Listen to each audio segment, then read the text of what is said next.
Hello, my name is Sajan Sake, and today I'm going to make a video on reflection on a role play that we did on week 11 on class.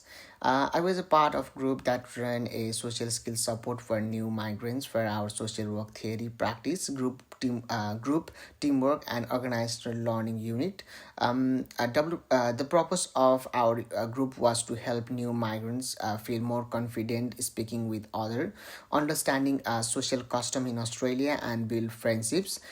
In this reflection, I'll talk about how we planned the role play, the group theory we used, how I handled conflict in the group, and what I learned about my strength and the area I want to improve. Let's start from the planning and development stage. I planned and run the norming session with Sneha. Our group had 5 members: Angela, Vivian, Nana, Sneha, and including me.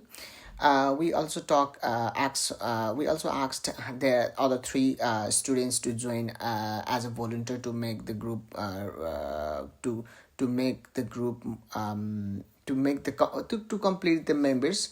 One important cultural issue we talk about was language. Many migrants like myself can feel nervous or judged when speaking English.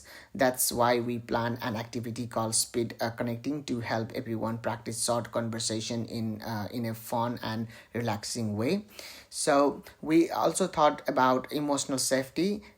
In the previous session, there were a conflict. So during our session, we made sure everyone had a chance to speak without pressure. So we brought back to the group rules agreement and remind everyone of our agreements to listen and respect each other.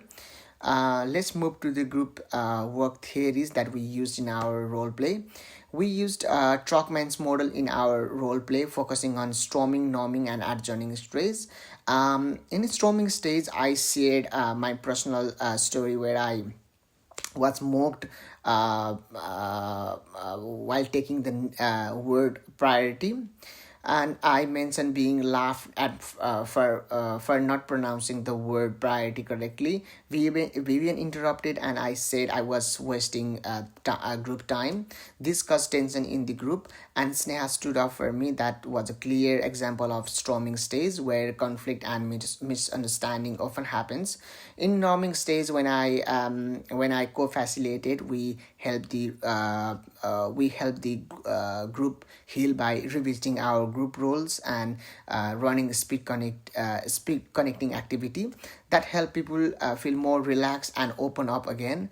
In adjourning, Vivian and Angela close the group. We share our feelings, what made a WhatsApp group to stay cut touch, and the facilitators even gave out free gym membership for 6 months. I guess it was emotional, and even felt proud of the journey. Moving on, let's talk about power dynamic. There were a strong power dynamic during storming stage when Vivian cut me off while I sharing my things. I felt disrespected, and I don't know whether to speak or stay quiet. Later on, when I became a facilitator in norming, I wanted to make sure no one else felt ignored. I gave space for people to speak and listen without judgment, even to Vivian, who later on said sorry to the group.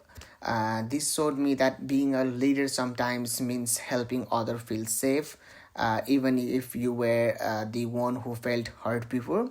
It also reminded me how important it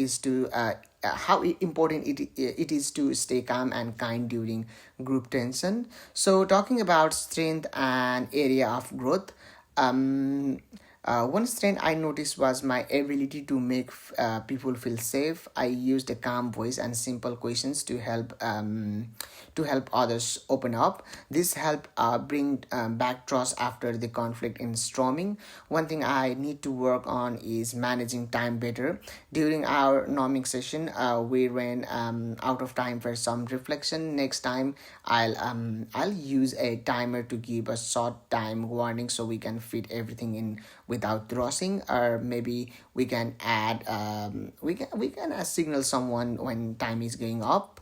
So in conclusion, this experience taught me so much about real group work, and I learned how to plan sessions, handle conflict, and support group members emotionally. I also learned about more about myself, my strength, and what I can improve.